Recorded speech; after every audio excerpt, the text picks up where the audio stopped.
काम करेगा, एआई को नहीं पता। लेकिन एक सचेत आत्मा होने के नाते हमें ये मालूम है कि हम जो लिखने वाले हैं, जो न्यूज़ चैनल पर ब्रॉडकास्ट करने वाले हैं, वो आगे आने वाले समय में युवा पीढ़ी को एक नया संदेश देगा या विश्व पटल पर अपनी एक नई पहचान लिखेगा और इस देश को दिखाएगा, दुनिया को दिखाएगा। ये हम लोगों को तय करना है। गूगल की बात करें, माइक्रोसॉफ्ट की बात करें, गूगल में ई कॉमर्स बहुत जोरों पर चल रहा है। माइक्रोसॉफ्ट ने कितने 8 मिलियन इन्वेस्टमेंट एआई के ऊपर किया है कि किस प्रकार से हम ज़्यादा से ज़्यादा लोगों को लाभान्वित कर सकते हैं। और या यूँ कहे, हर कोई इंसान, आप में से जितने यहाँ बंधुजन बैठे हैं, हर कोई अपनी लाइफ में एक ईज चाहता है क्या, कि मेरे पास एक ऐसा चिराग हो, मेरा अपना चिराग हो, जो हमेशा कहे जो हुक्म मेरे आका, जो उससे कहूँ वैसा वो कर दे।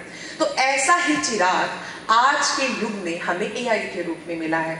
ठीक है, बहुत सारी कुछ कमियां हो सकती हैं, लेकिन ये आप पर और हम पर निर्भर करता है कि हम उसका यूज कैसे करेंगे।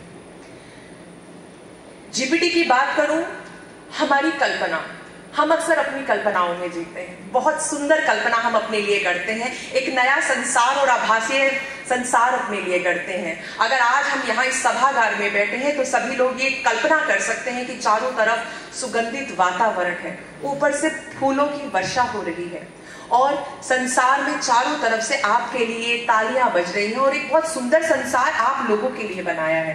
क्या इस कल्पना को, इन विचारों को आप एक रूप दे सकते हैं? आप सिर्फ कल्पना कर सकते हैं, लेकिन नए आविष्कार ने, एआई ने आपके विचारों को, आपके कल्पना को गढ़ने का काम किया है। तो डर किस चीज से रहे हैं? डरिए मत। नया आविष्कार कुछ भी होता है तो वो आपके जीवन को एक नई प्रेरणा देने के लिए होता है। ठीक है, कुछ डिसएडवांटेजेस होंगे, लेकिन सदैव नए जितने भी नवाचार हैं उनको आप स्वागत कीजिए और इतनी खुले विचारों के साथ स्वागत कीजिए कि आपके जीवन में वो नई क्रांति लेकर आए। मैं देख रही हूँ मेरे सामने बहुत से युवा साथी बैठे हैं, कुछ बहुत मीडिया स्टूडेंट्स बैठे हैं। रामानंद सागर की श्री राम का जो चित्रण उसमें किया, जब पहले दौर पर रामायण चला करती थी, सन्नाटा था, आप उस आदर्श को अपने अंदर कल्पना के रूप में अनुभूति करते थे कि काश हम भी ऐसे बन सके, हम आदर्श जीवन जी सके। तो क्या ऐसी कल्पनाओं का एक रूप जो हमने गढ़ा हो, एआई उसको एक नया रूप देता है? क्या एआई का यूज करके हम इस दुनिया के अंदर एक ऐसी विचारों की क्रांति नहीं ला सकते जो युवा पीढ़ी को एक नया संदेश दे, युवाओं के लिए नया रास्ता तय करे, जिसे देखकर हर डिप्रेशन में आया हुआ बच्चा या युवा दोबारा फिर से जी उठे और जीवन जीने के लिए वापस से ललायित हो? तो एआई का यूज करके, जहां डीप फेक का नेगेटिव यूज हो रहा है इलेक्शंस में, हर जगह, हम ऐसी शिक्षा प्रणाली, ऐसी तकनीकों का यूज करते हुए हमारी जो युवा पीढ़ी है उनको एक नई दिशा दे सकते हैं, जो आपकी कल्पनाएं हैं उनको एक जीवित रूप दे सकते हैं। और अगर ब्रांड प्रमोशन की बात की जाए, एआई के थ्रू गूगल, माइक्रोसॉफ्ट और भी बहुत सारी कंपनियां प्रमोट कर रही हैं, लेकिन जब तक हम अपनी सेल्फ आत्मा को प्रमोट करना नहीं सीखेंगे, तब तक एआई का यूज हम अच्छे से नहीं कर पाएंगे।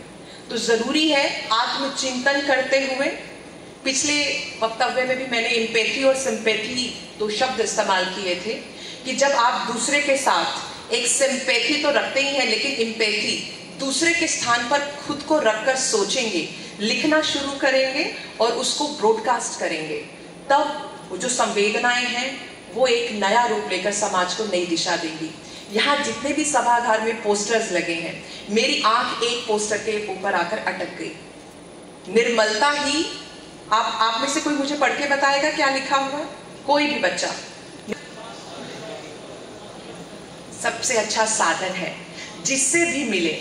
आज हम यहाँ पर रहे हैं, आप सहज भाव से, निर्मल भाव से, निर्मलता को साथ लेकर आप जो भी लक्ष्य अपने दिल में सोच कर आए हैं, अपने जहन से, अपने दिमाग से सोच कर आए हैं, यकीन मानिएगा, दिल पर हाथ रख के कह रही हूँ कि आपको वो चीज 100% मिलेगी। एआई आए, आप उसका यूज करें ना करें, लेकिन जो सहज भाव से, निर्मल भाव से जो आपने दृढ़ निश्चय कर लिया, दृढ़ प्रतिज्ञा कर ली, तो वो आप इस संसार को दे पाएंगे। पत्रकार हैं, नई युवा पीढ़ी को दिशा देने वाले हैं, तो ऐसी दिशा दीजिए कि युवा हमारे देश का परचम विश्व पर लहराएं।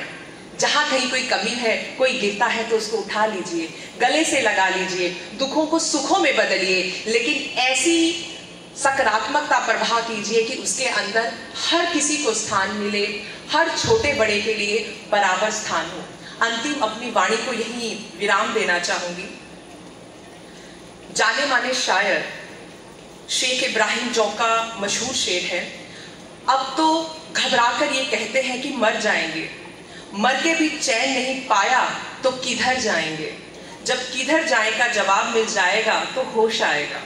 उसके लिए हमें ब्रह्म कुमारी जैसे ईश्वरीय संस्थान से जुड़कर अपनी खोज में लगना होगा, अपने स्वयं का ईश्वरीय तत्व खोजना होगा, संवेदनाओं के साथ, आत्म तत्व के साथ, आत्मबोध के साथ, और खुद के ईश्वर को ढूंढना होगा। फिर हम देखेंगे कि नीले नीले आसमान पे अंगारों के फूल गिरेंगे, क्या होगा मासूम बहारों का कलियां खा जाएंगी, डसलेगा काला नाग रात की रानी को, फिर कहाँ कोयल की कूक आम की, लचक जाम की झनक नाचती धनक धनक, फिर रंग भरा संसार कहाँ हम देखेंगे, फिर मधुर सलोना प्यार कहाँ हम देखेंगे। ओम शांति।